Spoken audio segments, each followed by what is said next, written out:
원가관리회계 강의하는 공영목 세무사입니다. 반갑습니다. 오늘 강의는 이제 감정평가사 1차 시험에서 우리 회계학이란 이름으로 이제 재무회계랑 원가관리회계를 같이 이제 시험을 보는 걸로 알고 있습니다. 저는 간략하게 소개를 드리면 지금 이제 세무사 이제 수험 시장에서 원가관리회계를 강의하고 있고요. 한 10년 정도 강의를 계속했습니다. 일단은 저는 이제 10년째 강의를 했는데 그 전에는 기업에 다녔어요. 이제 기업 다니면서 회사 다니면서 1차 시험, 2차 시험까지 붙어가지고 회사를 1년 더 다닌 다음에 이제 퇴사해가지고 강의를 하고 있고 세무사 사무실도 직접 운영을 하고 있거든요. 제가 어디 다녔냐면 여러분들 이제 아실 수 있는데 경기주택도시공사라고 GH공사라고 하는데 LH공사랑 이제 비슷한 일을 하는 경기도 산하 공기업이죠. 거기서 제가 처음에 입사해가지고 6년 동안 광교신도시라고 아세요? 광교신도시 그 보상 업무를 했어요. 그래서 감정평가사분들을 되게 많이 만났습니다. 사실 처음에 이제 물건 조사하는 것부터 시작해가지고 협의 보상, 그 다음에 재결을 제가 총괄했었거든요. 그래서 재결 총괄하면서 이제 재결하실 때 감정평가사분들 또 중토에 가가지고 또 이의재결 계속 했었고 그러다 보니까 감정평가사분들 많이 만났고 감정평가사라는 이제 분야에 대해서도 저는 이제 세무사지만 이제 다른 세무사나 회계사 분들보다는 훨씬 잘 알고 있습니다. 그래서 제가 이제 직장 생활하면서 공부를 했기 때문에 수험 생활을 좀 이렇게 투입 대비 효율을 높게 가져가는 공부 방법을 되게 많이 고민을 했었고요. 이제 감정평가사 수업을 이제 준비하면서 제가 한 20년치 문제를 다 풀어봤어요. 다 풀어보고 나서 봤더니만 이제 10문제밖에 안 나오긴 하지만 원래 세무사 시험에서도 그렇고 회계사 시험에서도 그렇습니다. 일단은 원가관리회계를 같이 보는데 원가관리회계가 더 전략 과목이에요. 재무회계보다. 그래서 원가관리회계를 일반적으로 먼저 풀거든요. 세무사 시험 시장에서도 그렇고 회계사 시험에서도 그렇습니다. 그래서 원가관리회계를 먼저 풀어가지고 계산 문제를 좀 맞추고 그 다음에 원래는 이제 말문제부터 먼저 풀죠.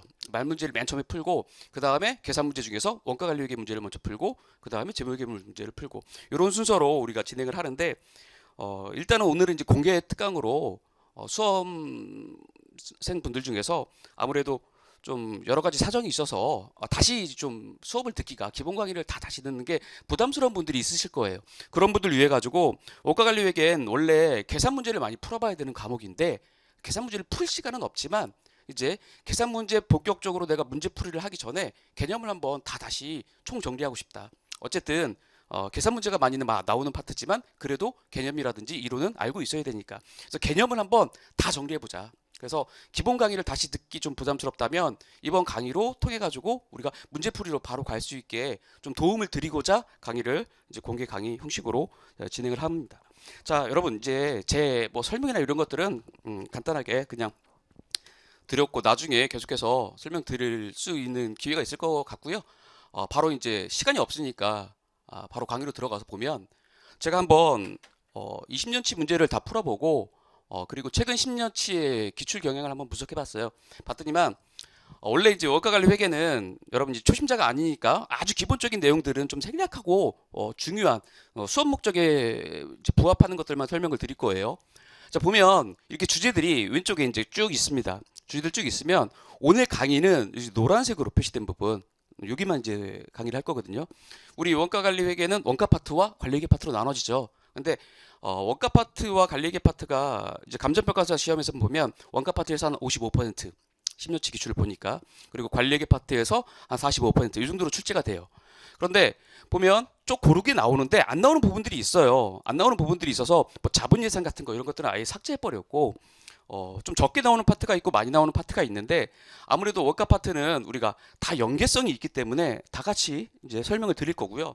관리회계 파트에 넘어오면 저기 원가 추정과 CBP 분석부터가 원래 이제 관리회계 파트인데 관리회계 파트에서 원가 추정과 CBP 분석, 관련 원가 분석, 대체 가격 결정 여기까지만 제가 오늘은 좀 설명을 드릴 거예요.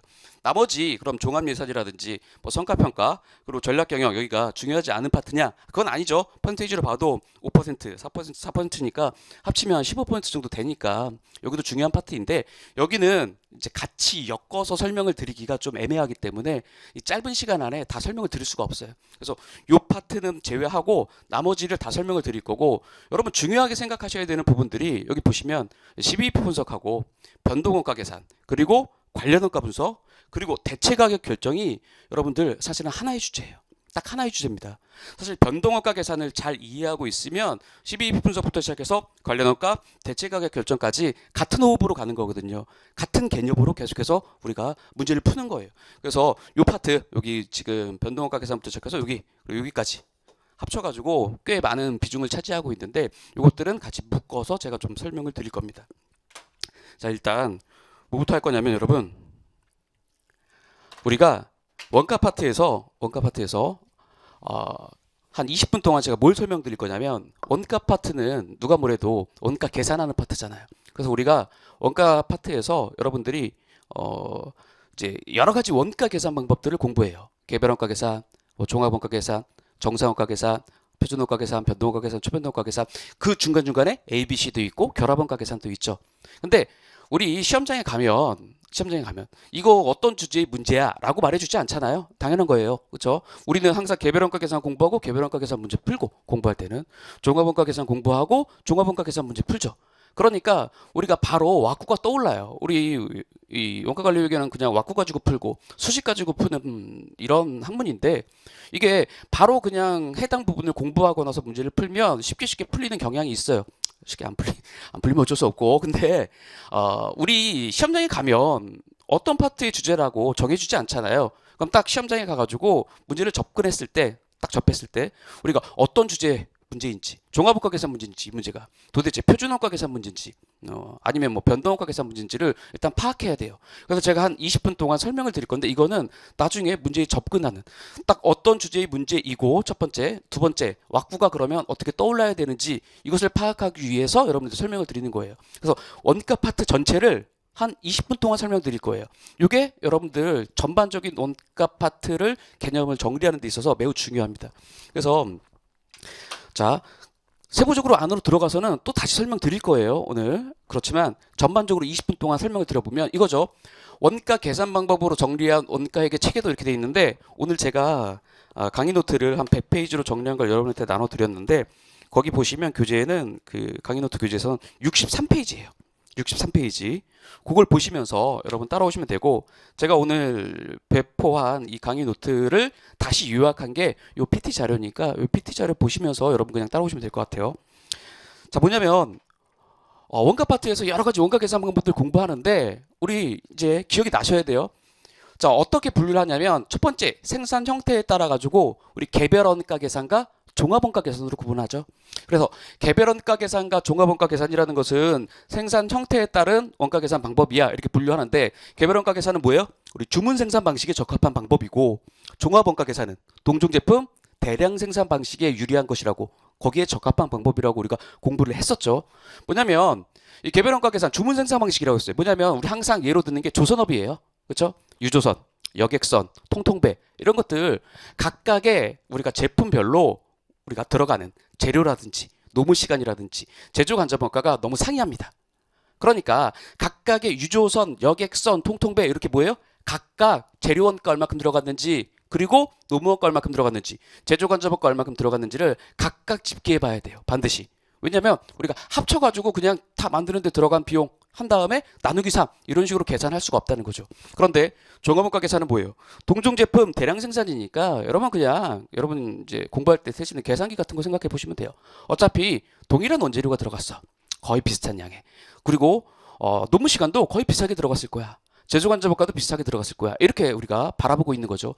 그런 상황 하에서는 원가 계산 어떻게 할 거예요? 그냥 직접 재료 원가, 직접 노무 원가, 우리 제조 간접 원가를 제조 원가의 3요소라고 해가지고 얘네들 가지고, 이 제조 원가 가지고 제품의 원가를 우리가 단위당 원가까지 계산해야 되는데, 어떻게 할 거냐면 그냥 다 합쳐가지고 나누기 수량, 이렇게 계산하면 된다는 거죠. 종합원가 계산 방식은 그런 걸 말하는 거예요. 그러면 개별 원가 계산에서는 우리가 조선업 생각해 보면 되니까, 자, 직접 재료 원가랑 직접 노무 원가가 여객선과 유조선에 각각 너무 다르게 들어가. 그래서 얘네들은 반드시 뭐예요? 각각의 개별 제품별로 추적해야 된다는 거죠. 추적한다는 것은 개별 대상별로 우리가 집계해야 된다는 거예요. 각 개별 대상별로 얼마큼의 재료 원가가 들어갔고 얼마큼의 노무 원가가 들어갔는지를 다 추적해 봐야 되는 거죠. 다 추적해 봐야 돼. 그런데 제조간접원가, 제조간접원가를 이제 다시 변동 제조간접원가랑 우리가 고정 제조간접원가로 처음에 개별원가 계산 공부할 때는 그렇게 나누지 않지만 뒤로 가면 계속해서 나누죠. 표준원가 계산부터 시작해서 계속 나누는데 이 변동 제조간접원가랑 고정 제조간접원가 합쳐서 제조간접원가인데 제조간접원가는 추적하고 싶어도 추적할 수가 없어요. 그쵸? 그래서 간접원가라고 부르는 거잖아요. 간접원가의 정의가 개별 제품이나 작업에 직접 추적할 수 없는 애들을 모아서 간접원가라고 부른단 말이에요. 그래서 제조원가 중에서는 이 제조간접원가를 우리가 어떠한 기준을 정해가지고 유조선, 여객선, 통통배에 나눠줘야 됩니다. 그때 이 기준을 정해서 나눠주는 것, 이걸 우리가 배부라고 하는 거죠. 제조간접원가의 배부. 이렇게 우리가 바라보는 거죠. 그래서 개별원가 계산에서는 핵심이 뭐냐면 얘네들은 추적해서 알려줄 거야. 추적해서 알려주는 것은 우리가 하는 거 아니에요. 수험생이 하는 게 아니라 회사에서 하는 거죠. 그렇죠? 유조선에 얼마큼, 여객선에 얼마큼, 재료원가 들어갔고 노무원가 얼마큼 들어갔는지를 다 추적한다는 것은 그냥 시험장에서는 그냥 알려주는 거죠. 제조간접원가의 배부가 핵심인 거죠. 그래서 제조간접원가의 배부가 핵심인데 제조간접원가를 배부해주는 방법은 크게 보면 두 가지예요. 공장 전체 제조간접원가 배분율과 부문별 제조간접원가 배분율 이렇게 두 가지로 나눠지죠. 이따가 다시 한번 설명할 겁니다. 그래서 이렇게 부문별 제조간접원가 배분율을 쓴다고 한다면 우리 공장 내에서 바라보면 이 부문별 제조간접원가 배분율은 각 제품들이 이 제조 부문을 돌아오면서 제품으로 완성되는 단계에서 우리 어떠한 부문, 제조 부문이 두 개가 있으면 각 제조 부문별로 우리가 제조간접원가를 발생시키는 이유를 찾아가지고 그것을 배부 기준으로 삼아서 우리가 뿌려줄 거야. 배부해 줄 거야. 이렇게 바라보는 거예요. 그러면 항상 기계시간, 일반적으로 노무시간 이런 기준으로. 그렇죠? 기계만 일을 하고 있는 부분이라고 한다면 기계시간 기준으로 기계가 하나도 없어. 사람만 일을 하고 있으면 노무시간 기준으로 뿌려주면 돼. 이렇게 바라보는 게 부문별 제조간접원가 배부율인데 이때 항상 우리가 발생하는 문제가 보조 부문에서 발생하는 원가죠. 보조 부문이라는 것은 여러분 식당, 전력 부문, 수리 부문 이런 부분들 말하는 건데 얘네들은 뭐예요? 제품이 그 보조 부문을 지나가지 않습니다. 그러니까 인과관계를 제품과의 인과관계를 찾을 수가 없어. 그럼 보조 부문에서 발생한 원가 어떻게 할 거냐? 제품으로 뿌려줘야 되는데 일단 부문별 제조간접원가 배분을 사용할 때 보조 부문에서 발생한 원가는 제조 부문으로 보내줄 거야 먼저. 그러면 제조 부문과 보조 부문은 인과관계가 있으니까 먼저 보내주고 그 다음에 제조 부문에서 제품으로 보내줄 거야. 이렇게 바라보는 거죠. 그래서 우리 직접, 단계, 상호배분법이라고 해서 뭐예요? 보조 부문 상호 간에도 서로 용역을 주고받다 보니까 이걸 어떻게 처리할까에 따라서 세 가지 방법으로 나누고 자 단일 배부율법, 이중 배부율법은 뭐예요? 우리 보조 부문 하나하나마다 바라보면 변동원가랑 고정원가가 발생하는데 이 변동원가, 고정원가를 구분해서 뿌려줄 것이냐 아니면 그냥 합쳐서 뿌려줄 것이냐에 따라서 단일 배부율법, 이중 배부율법으로 우리가 구분하죠. 이 방법들은 5가지 방법이 있는 게 아니라 뭐예요? 곱하기입니다. 그래서 원래 6가지 방법이 있는 것인데 그중에서 항상 상호배분법을 사용하면서 이중배부율법을 사용하면 가장 합리적으로 정교하게 제조간접원가를 배부하는 방법이 되죠. 자 여러분 이 제조간접원가의 배부 기준을 그냥 일반적인 기계시간, 노무시간이 아니라 활동에서 우리가 활동별로 원가를 집계한 다음에 활동별로 우리가 왜 원가가 발생하는지 그 활동의 원가를 발생시킨 이유를 찾아서 뿌려주는 방법이 우리가 공부하는 ABC죠. 활동기준 원가 계산 해가지고 사실상 이거는 제조간접원가의 배부 기준을 더 정교하게 가져가고 싶어. 그래서 우리가 도출한 거죠. 나중에 또 설명드리겠죠. 자, 제조간접원가를 예정배부해. 예정배부하면 우리가 정상 원가 계산이라고 하죠. 그래서 개별원가 계산과 정상원가 계산을 일반적으로 같이 합쳐서 많이 사용하죠. 자, 종합원가 계산은 뭐예요? 종합원가 계산은 이렇게 하고 싶었던 거예요. 직접 재료원가, 직접 노무원가, 제조간접원가 있는데 이거 그냥 다 더해서 그냥 나누기 수량 그냥 몇 개 만들었는지 이 수량으로 나눠주면 제품 한 개 한 개의 단위당 원가를 계산할 수 있잖아 라고 바라보는 게 종합원가 계산이야. 어차피 다 동일한 제품들이니까 동종 제품이니까 이렇게 계산하면 되지 라고 생각을 한 겁니다. 근데 봤더니만 우리가 직접 재료 원가랑 요 나머지 얘네들 합쳐서 뭐라고 합니까 우리? 여러분 직접 재료 원가랑 직접 노무 원가를 합쳐서 기초원가 기본원가라고 하고 직접 노무원가랑 제조간접원가를 합쳐서 우리가 전환원가, 가공원가라고 하죠. 전환원가, 가공원가로 부르는데 그러면 종합원가 계산에서 바라보니까 이 직접 재료원가랑 얘네들 합친 가공원가, 전환원가가 투입되는 양상이 너무 달라요.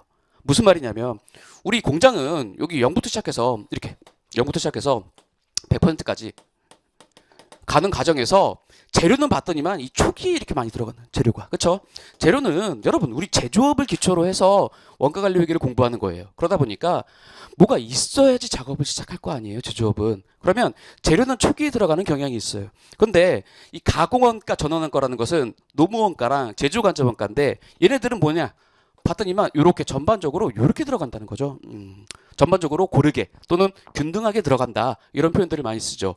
그래서 봤더니만 재료원가랑 가공원가가 투입되는 양상이 너무 달라요. 그래가지고 우리가 이 직접 재료원가랑 얘를 나누기 시작한 거죠.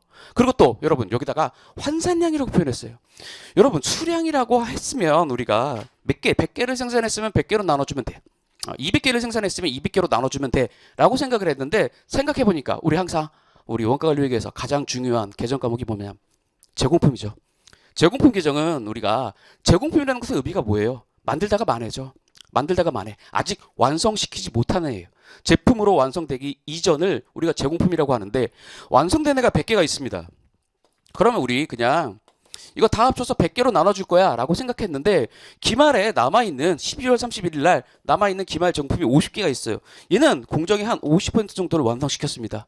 그럼 얘를 우리가 바라봤더니만 얘가 기말 제공품이어서 제품이 되지 못했지만 여기에 재료원가라든지 가공원가가 안 들어갔습니까?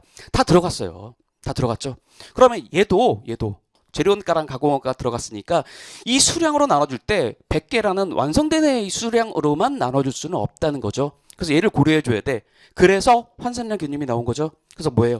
이 50개를 가지고 50% 완성시켰으니까 얘를 몇 개? 25개로 바라보면 뭐예요? 가공원가 측면에 환산량이고, 봤더니만 50개가 있는데 50% 정도 완성시켰어. 그럼 여기까지 왔다는 건데 50%. 그쵸? 근데 재료라는 애는 초반에 다 들어갑니다. 그러니까 50개인데 50% 완성시켰다고 하더라도 재료는 다 들어갔으니까 재료 측면에서 바라보면 환산량을 뭐예요? 그냥 50개로 전부 다 바라보는 거죠. 그래서 재료원가 측면에서 바라보면 150개로 바라보는 것이고, 그렇죠? 가공원가 측면에서 바라보면 얘를 25개로 바라봐서 125개로 바라보는 게 환산량이라는 개념인 거죠. 그래서 우리가 이렇게 재료원가랑 가공원가로 나누어서 환산량이라는 개념을 통해 가지고 원가 계산하는 방법이 종합원가 계산입니다. 그렇죠?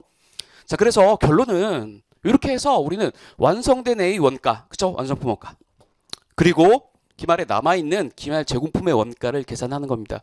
이 완성된 애의 원가를 수량으로 나눠주면 제품 단위당 원가가 되는 거겠죠. 그런데 자 보세요. 이 완성된 애가 우리 결합원가 계산에 가면 자 항상 예로 드는 게 우리 석유 정유 공정을 예로 들잖아요. 그래서 석유 정유 공정에서 휘발유, 등유, 경유가 튀어나왔어. 이렇게 바라보는 거예요. 결합원가 계산은 항상 예로 드는 것들입니다. 모든 책에서. 그러면 휘발유, 등유, 경유를 만드는 공정은 동종 제품 대량 생산 방식이에요. 그렇죠? 그러니까 개별원가 계산과 종합원가 계산 중에서 종합원가 계산 방식을 적용하는 우리가 제품이에요. 그런데 이게 복수의 주산물이란 뜻이 바로 휘발유, 경유, 등유처럼 완성품의 종류가 2개 이상으로 튀어나오는 거죠. 그러면 완성품의 종류가 2개, 3개, 4개 이렇게 튀어나오면 이 완성품 원가를 다시 또 휘발유, 등유, 경유에 뿌려줘야 되는 문제가 발생해서 그것을 우리가 결합원가 계산이라는 이름으로, 또는 주산물, 연산품과 부산물 이런 이름으로 우리가 결합원가 계산을 공부하는 거죠. 자, 그래서 결합원가 계산에서 또 뒤에 하겠지만 우리 결합원가를 배부해주는 방법이 뭐가 있어요? 첫 번째, 물량기준법. 두 번째, 상대적 판매가치법. 여러분 이제 원가 파트를 전반적으로 그냥 하는 거니까 머릿속에 한번 떠올려 보면 되는 거예요. 공부한 게 기억이 나는지. 자, 첫 번째 물량기준법. 두 번째, 상대적 판매가치법. 세 번째, 순수량가치법. 네 번째가 균등, 매출, 총이익률법. 이렇게 4가지를 또 공부하게 되는 겁니다. 시험에 자주 나오죠. 자, 여러분. 자, 아까 전에 기말 제공품의 존재 때문에 환산량이라는 개념이 도입됐어요. 자, 기초 제공품은 항상 전년도의 기말 제공품이에요. 전년도에 있었던 기말 제공품, 얘는 전년도의 기말 제공품으로서 전년도에 벌써 원가를 배부받아서 올해로 넘어왔어요. 그래서 기초 제공품이라고 부르는 것이고, 얘도 원가를 가지고 있죠. 얘가 가지고 있는 원가를 어떻게 처리할 것인가에 따라서 우리가 평균법과 선입선출법으로 나누는 거죠. 종합원가 계산 파트 가서 다시 공부할 겁니다. 자, 여러분 우리 연속 공정이라고 하는데, 종합원가 계산은 공정별로 이렇게 1공정 마치면 2공정으로 넘기고 2공정에서 마치면 3공정으로 넘겨. 3공정이 최종 공정이야. 이렇게 말을 한다면 우린 요 각각의 공정별로 제공품 티계정을 그리면서 각각의 공정별로 이 종합원가 계산을 수행합니다.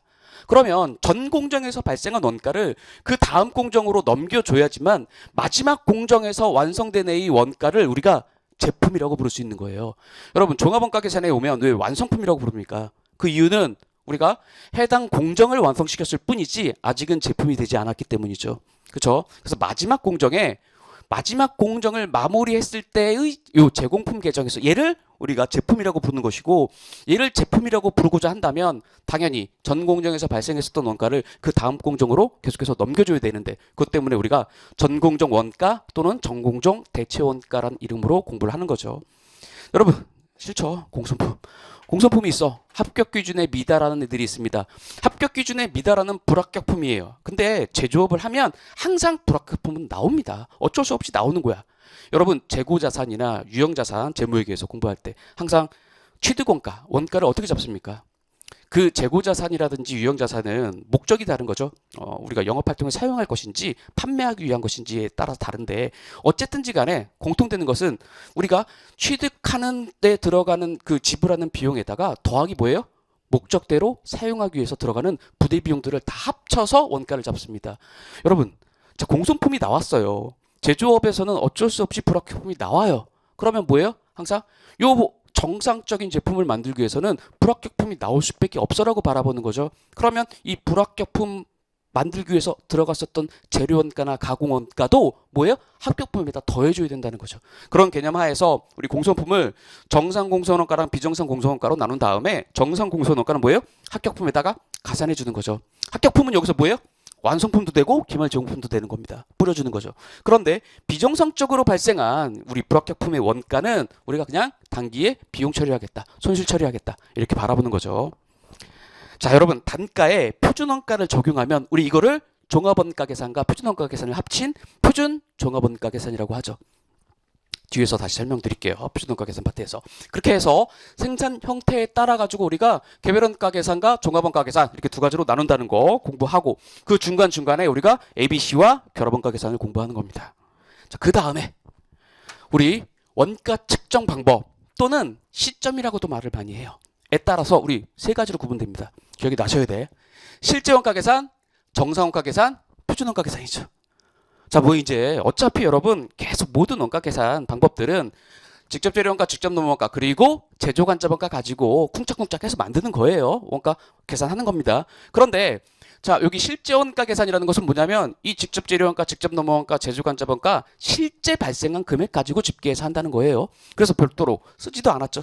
일반적으로 그냥 실제원가 계산이죠. 그런데 정상원가 계산이라는 건 뭡니까? 요 제조간접원가, 얘네들이 문제라는 거죠. 얘네들 직접 재료원가랑 직접 노무원가 아닌 애들을 전부 다 합쳐서 그냥 우리는 일반적으로 제조간접원가라고 부릅니다. 이 제조간접원가라는 것은 나머지 모든 계정 과목들 다 합쳐서 제조간접원가라고 부르는 거예요. 얘네들은 잘 보면 여러분 보험료 같은 것들, 감가상각비 같은 것들인데 나중에 연말에 가야지만 정확하게 일할 계산, 월할 계산 해가지고 해당 금액이 확정되는 경우가 많이 있어요. 그래서 이 제조간접원가는 우리가 연말이 가야지만 정확하게 우리가 실제 발생한 금액을 집계할 수 있는 데 비해서 우리는 기중에도 계속해서 우리가 원가를 계산해 봐야 될 필요성이 있어요. 여러분 나중에 관리회계 파트 넘어가면 관리회계 파트는 의사결정, 성과평가, 통제 이런 거죠. 의사결정이라든지 성과평가라든지 통제 이런 우리가 관리회계 목적은 우리가 기중에도 계속해서 필요로 하는 원가 정보들이 있습니다. 그래서 기중에도 계속 원가 계산을 해야 되는데 얘네들은 연말에 가서야 가능해, 집계가. 이렇게 바라보면 기중에는 어떻게 하겠다는 거예요? 그냥 얘네들을 예정 배부하겠다는 겁니다. 실제 발생한 금액이 아니라 우리가 그냥 미리 정해놓은 가액으로 예정 배부하는 형식으로 해서 약식으로 계산하는 거죠. 이렇게 해서 우리가 원가를 계산하자. 그러면 나중에 연말이 가면 실제로 발생한 제조간접원가 금액과 우리가 기중에 약식으로 예정해가지고 그냥 예정 배부를 정해서 뿌려놓은 금액이 차이가 무조건 발생할 수밖에 없겠죠. 이 차이를 조정하는 방법으로 우리가 네 가지를 공부하죠. 크게 보면 두 가지죠. 배부하는 방법과 배부하지 않는 방법. 그런데 다시 이제 그걸 다시 두 개씩 나눠가지고 크게 보면 뭐예요? 배부하지 않는 방법. 그냥 어떻게 할 거야? 매출원가에 그냥 다 더해주자. 우리가 과소배부하거나 과대배부한 금액 매출원가에서 다 그냥 조정해버리자. 또는 뭐예요? 영업의 수익이라든지 영업의 비용으로 영업의 손익법 처리하자. 또 정확하게 계산하는 방법은 어차피 제조간접원가 배부한 금액은 나중에 제공품으로 갔다가 완성되면 제품으로 갔다가 제조기업의 원가 흐름도 이제 바로 이어서 강의하겠지만 그 다음에 팔리면 매출원가라고 부르는데 이 세 군데에 숨어 있잖아요. 다 뿌려져 있죠. 그러면 요 제공품, 제품, 매출원가 속에 들어가 있는 금액들이 다 잘못되어 있는 금액이에요. 그러면 요 제공품, 제품, 매출원가 속에 제조간접원가가 예정 배부되어 있는 금액 비율대로 요 차이 나는 금액을 조정하면 되겠지 않을까? 이렇게 바라보는 게 원가 요소비례 배분법. 또 제공품, 제품, 매출원가는 어차피 직접 재료원가, 직접 노무원가, 제조간접원가로 구성되어 있는데 이거에 다 합계 금액 비율대로 그냥 뿌려주자 이렇게 바라보는 게 총원가 비례배분법 또는 총원가 기준법 이렇게 말을 하는 거죠. 자, 그러면 정상원가 계산은 우리가 제조간접원가만 가지고 예정 배부하는 방법인데 표준원가 계산은 뭡니까? 표준원가 계산은 마치 제조간접원가 예정 배부하는 것처럼 직접 재료원가, 직접 노무원가도 다 미리 정해놓고 예정 배부하듯이 하는 방법을 우리가 표준원가 계산이라고 하죠. 물론 우리가 예정 배부이라는 표현 쓰지 않죠. 조금 달라. 그렇긴 하지만 일반적으로 그냥 그렇게 생각하시면 되고 직접 재료원가든 직접 노무원가든 제조간접원가든 어떻게 하겠다는 거예요? 우리 미리 다 얘네들을 결정해 놓는 거죠. 얘네들을 다 미리 결정해 놓을 거야. 그래서 직접 재료원가만 예를 들면 야 제품을 몇 개 만들지 모르겠지만 제품을 한 개 만들 때 우리가 뭐예요? 표준으로 잡고 있는 수량은 자 10kg이야. 야 제품 한 개 만들 때 재료가 10kg 들어갈 거야. 그리고 킬로그램당 우리가 얼마? 10원에 사올 거야. 이렇게 바라보면 얘네들을 미리 결정해 놓는 거예요. 결정할 수 있죠. 과거의 통계 자료들이 있잖아. 우리 회사가 1, 2년 우리가 영업한 게 아니에요. 그럼 과거의 자료들 우리가 가져다가 그리고 또 재료원가라는 것은 이제 원재료라는 것은 추이가 있으니까 가격 추이가 이런 것들을 반영해서 미리 추측한 다음에 얘네들을 정해놔서 우리가 얘네들을 정해놓고 나니까 여기다 뭐예요? 수량만 대입하면 우리 항상 원가 계산이 가능하도록 언제든지 가능하도록 할 거야 하는 방법이 표준원가 계산이죠. 당연히 이렇게 하면 여기서 차이가 발생한 것처럼 여기서도 뭐예요? 실제 발생한 금액, 연말에 가서 집계해 본 금액과 우리가 이렇게 해서 배부하는 금액이 차이가 발생할 수밖에 없습니다. 당연히 차이가 발생하죠. 근데 이제는 정상원가 계산에서는 제조간접원가에서만 차이가 발생했는데 여기 표준원가 계산에서는 항상 직접 재료원가, 직접 노무원가, 변동제조간접원가, 고정제조간접원가 전부 다 차이가 발생할 수밖에 없겠죠. 그러면 여기서 또 차이를 조정해야 되는 문제가 발생하는데 이 방법이 이 방법하고 100% 일치하는 거죠. 똑같은 방법을 사용합니다. 그래서 우리 차이를 조정하는 것을 물어본다면 일반적으로 정상원가 계산 파트에서 물어보지 표준원가 계산 파트에서 물어보지 않습니다. 왜냐하면 표준원가 계산 파트에서는 차이를 분석하는 것만으로도 너무 힘들어. 그런데 거기서 차이 조정까지 물어보면 너무 문제가 길어지기 때문에 일반적으로 안 물어보죠. 여러분이 제일 어려워하는 게 이제 표준원가 계산인데 표준원가 계산이 어려운 이유는 사실 이게 표준원가 계산만 공부하면 되는 게 아니라 종합예산 그리고 관리계 파트에 가면 성과평가라는 파트가 있는데 이 세 개를 같이 공부해야 되기 때문에 어려운 거예요. 그 부분에 대해서는 이제 표준원가 계산 설명할 때 제가 말씀을 드릴게요. 자, 여러분 여기다가 실제 생산량을 대입하면 된다고 했어요. 그런데 여기다가 환산량을 대입하면 이게 뭐예요? 표준원가 계산과 종합원가 계산을 합친 겁니다.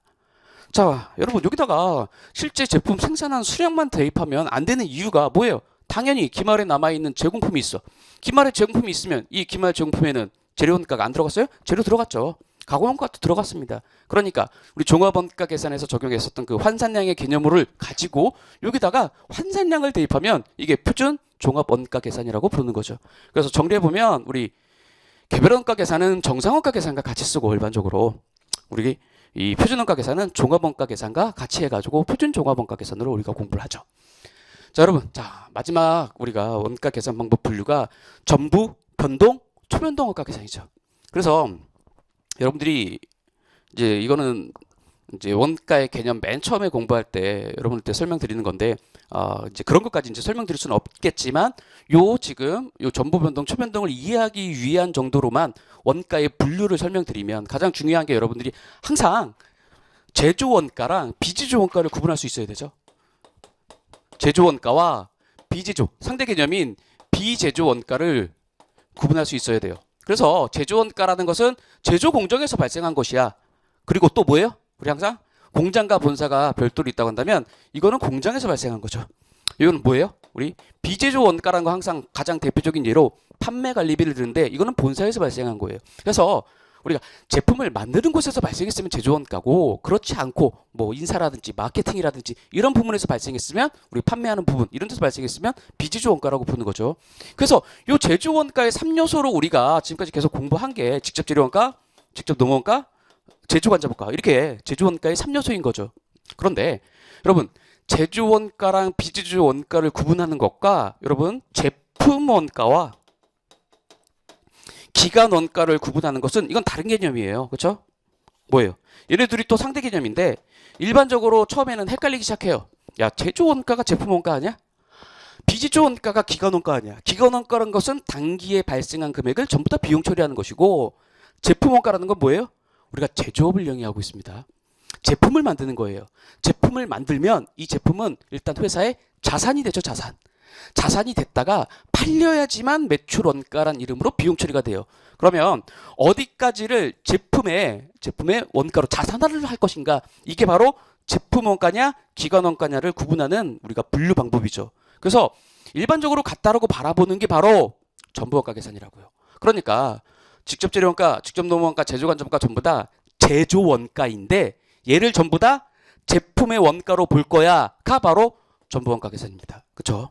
전부 다를 제조 원가 전부를 제품 원가로 바라볼 것이야. 이래서 전부 원가 계산이죠. 근데 문제가 있어. 얘 고정 제조 관점 원가. 여러분, 직접 재료 원가, 직접 노무 원가, 변동 제조 관점 원가 전부 다 변동 원가입니다. 제조 원가 중에서. 근데 얘만 고정 원가예요. 이 고정 원가의 문제점이 뭐냐면 예를 들면 우리가 고정 제조 관점 원가가 1년에 100만 원이 발생했어요. 올해. 그럼 우리가 자, 제품을 몇 개를 생산했냐면 올해 1000개를 생산했습니다. 그러면 제품 한 개 한 개마다 고정 제조 관점 원가는 얼마큼 들어가 있냐면 우리가 1000원씩 들어가 있습니다. 그렇죠? 그런데 극단적인 것을 예로 들면 여러분 이해하기가 쉬운데 올해 한 개 생산했어. 문 닫아야겠죠? 문 닫아야겠지만 문 안 닫고 한 개 생산했습니다. 그러면 우리 고정 제조 관점 원가 얼마 뿌려줘야 돼요? 100만 원 뿌려줘야 돼, 한 개에. 그럼 생각해 보세요. 자, 직접 재료 원가라든지 직접 노무 원가, 변동 제조 관점 원가는 1000원, 뭐 2000원, 3000원. 1000개를 생산했으면 그거에 비례해서 발생합니다. 한 개를 생산했으면 딱 한 개 생산한 것만큼만 발생해요. 그런데 고정 제조 관점 원가는 우리가 제품을 1000개를 생산하든 한 개를 생산하든 똑같이 100만 원이 발생해요. 그럼 제품 한 개 한 개 뿌려줄 때 1000개를 생산하면 우리가 1000원을 뿌려줘야 되는데 한 개를 생산하면 100만 원을 뿌려줘야 됩니다. 제품의 단위당 원가를 완전히 왜곡시키죠. 문제가 있다는 겁니다. 그래서 얘를 제품의 원가로 넣으면 안 되겠다라고 바라보는 거죠. 그것은 고정 원가이기 때문이에요. 그래서 얘를 제외하고 직접 재료 원가, 직접 노무 원가, 변동 제조 관점 원가까지만 제품의 원가로 바라볼 것이야 라고 하는 게 변동 원가 계산이죠. 그렇죠? 그다음 초변동 원가 계산. 극단적이죠? 초짜 붙었잖아.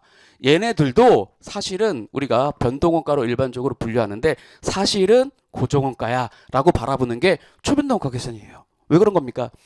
야, 우리 기업 환경에 따라 가지고 다 다른 거야. 우리는 대부분이 전부 다 종업원들이 정규직이야. 그렇다고 한다면 몇 개를 생산하든지 상관없이 이분들이 물론 잔업하거나 주말에 일하거나 이런 것들 때문에 좀 변동할 수 있겠지만 기본적으로 받는 연봉이 정해져 있어요. 그렇다고 한다면 이거 고정급여죠.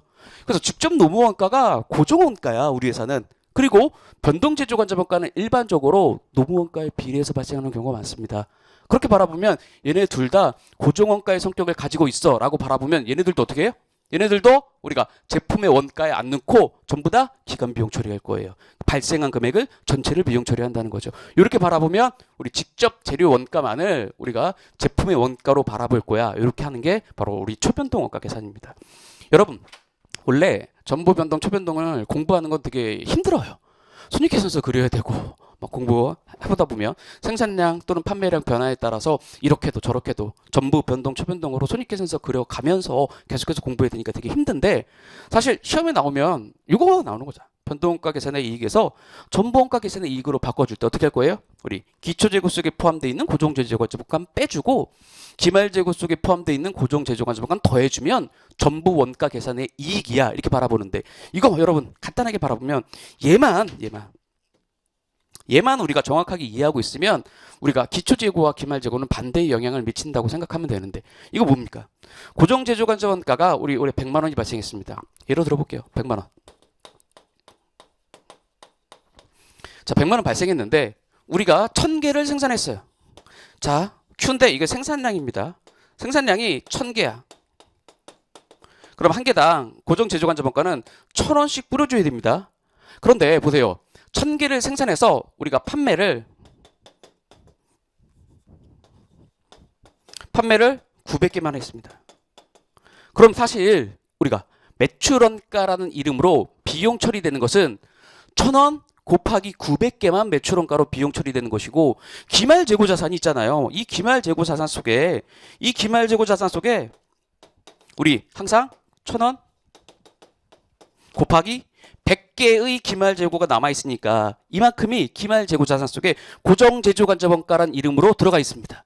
물론 당연히 기말재고자산은 직접재료원가도 있고 직접노무원가도 있고 변동제조간접원가도 있는데 그 중에서 고정제조간접원가란 이름으로 기말재고자산 속에 1000원 곱하기 100개가 남아있다고요. 이거는 재고자산은 우리 손익계산서에 표시가 안 됩니다. 그렇죠? 우리 항상 재무상태표에 우리가 표시하는 거예요. 손익계산서에 비용 처리가 안 된다고요. 그런데 변동원가 계산에서는 이런 절차 안 걸치죠. 그냥 100만 원이 고정제조간접원가 발생했으면 100만 원 비용 이렇게 넣습니다. 그러다 보니까 변동원가 계산의 이익보다 전부원가 계산의 이익이 큰데 얼마큼 더 크냐?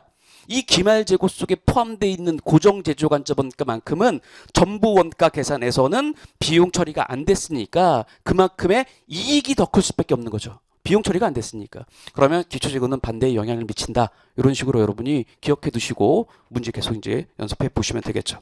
자, 여기까지가 여러분 원가 파트를 전부 다 한 번에 정리한 거예요.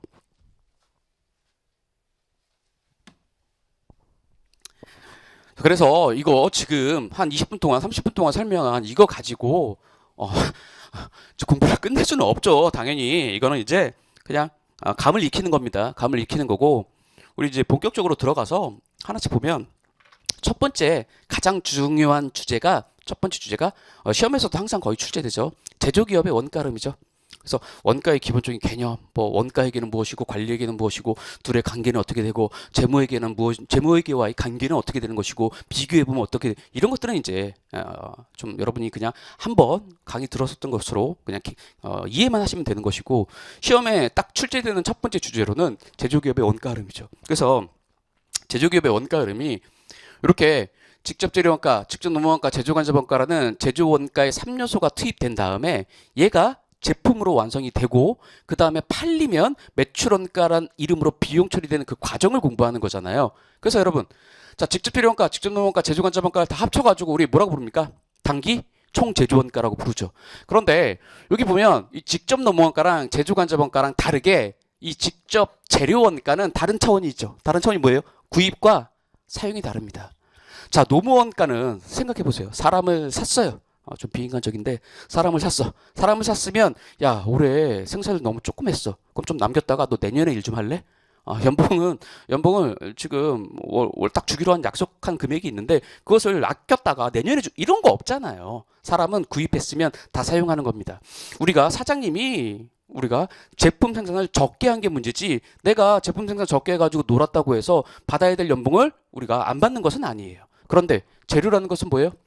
구입해서 우리가 제품 생산을 적게 했으면 그만큼 남겨놨다가 내년도에 쓸 수 있는 거죠. 그래서 구입과 사용이 다릅니다.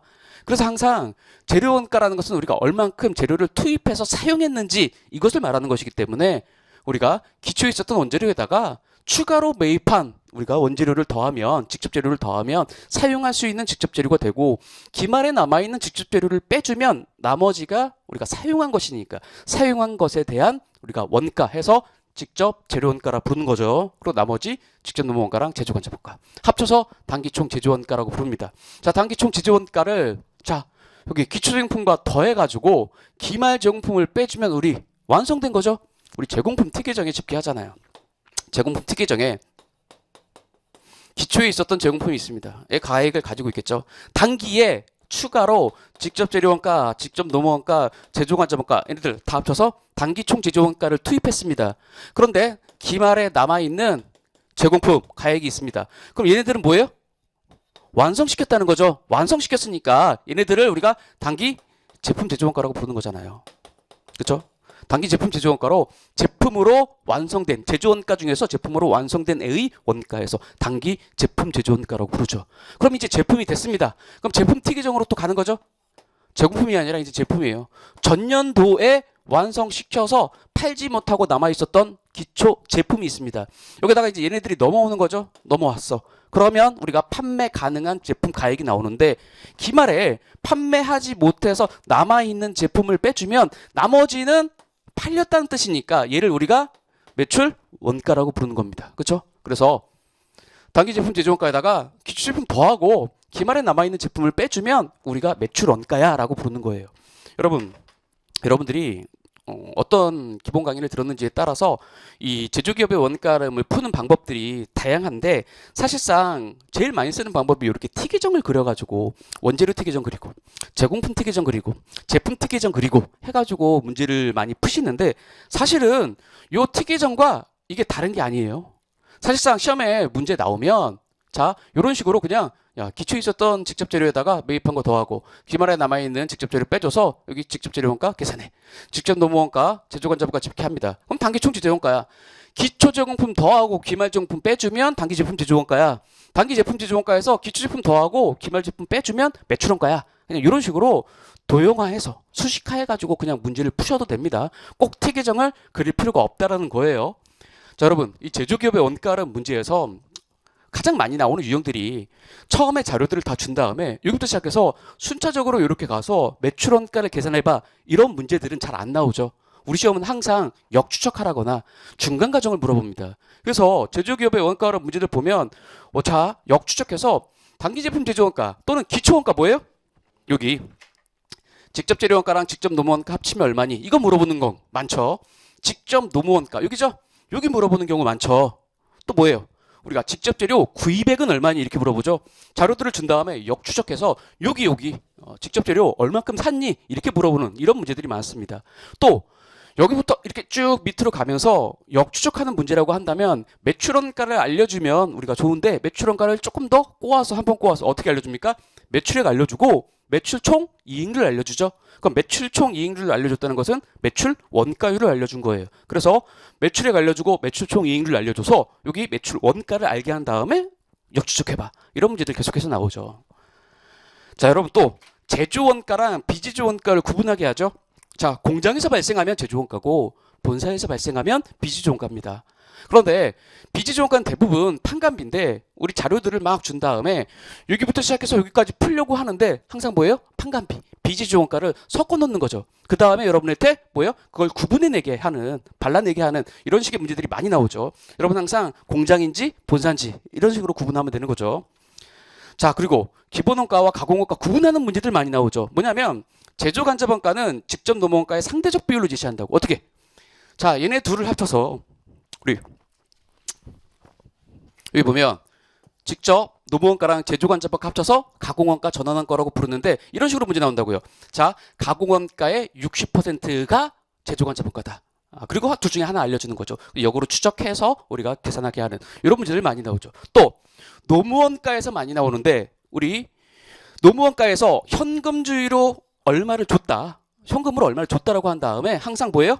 우리가 선급금, 미지급금 자료 줘가지고 여러분 발생주의에 의한 직접 노무원가로 전환하게 하는 문제들을 많이 주죠. 자, 생각해보면 별거 아니야. 자, 요 왁구 하나로 우리가 정리할 건데 보세요. 직접 노무원가를 우리가 10만원 지급했습니다. 만약에 얼마? 10만원 지급했어. 그런데 자료들이 있습니다. 선급한 금액이 있고 미지급한 금액이 있대요. 여러분 기초가 있고 기말이 있어요. 그럼 네 가지 상황이 나오는데 딱 한 가지 상황만 보면 되는 거죠. 여러분 가장 편한 거 하나만 생각하시면 돼요. 자 연말이 됐습니다. 12월 31일이에요. 이 사람이 일을 했어요. 그럼 노무원가 지급해야 돼. 근데 미지급했습니다. 기말에 미지급한 급여가 있어. 그럼 요 현금주의에 의한 노무원가에 포함이 안 돼 있겠죠? 이 금액에는 우리가 집계가 안 돼 있습니다. 그런데 돈을 안 줬어. 일을 했는데 돈을 안 줬어. 뭐예요? 발생주의에 의하면 우리는 이거 단기의 비용이에요. 그렇기 때문에 요 현금주의에 의한 노무원가에다가 기말에 미지급한 노무원가는 어떻게 해야 돼? 더해줘야죠. 여러분 기초와 기말은 반대예요. 여러분, 미지급과 선급은 반대예요. 반대라고. 미리 준 것과 안 준 것이니까 반대의 효과를 미치죠. 기초와 기말은 반대의 효과를 미쳐요. 그러면 어떠한 상황이 나오든지 간에 우리가 이렇게 네 가지 상황 중에서 하나만 편한 것을 생각한 다음에 뭐예요? 플러스? 아, 그러면 여기는 마이너스. 위에는 플러스, 밑에는 마이너스, 옆에는 마이너스. 이렇게 생각하면 발생주의에 의한 우리가 직접 논문원가로 전환이 가능하죠. 이런 식으로 문제 푸는 거죠. 그리고 또 이 제조기업의 원가 흐름은 정상원가 계산과 묶어가지고 시험 문제가 이제 자주 출제되는 경향이 있습니다. 여기가 너무 넓어. 왜 이렇게 넓지 여기? 자, 그래서 제조기업의 원가 흐름까지 여러분한테 설명을 드린 거고, 제가 이거 한 10분 정도만 쉬었다가 이제 개별 원가 계산부터 다시 좀 설명을 드릴게요.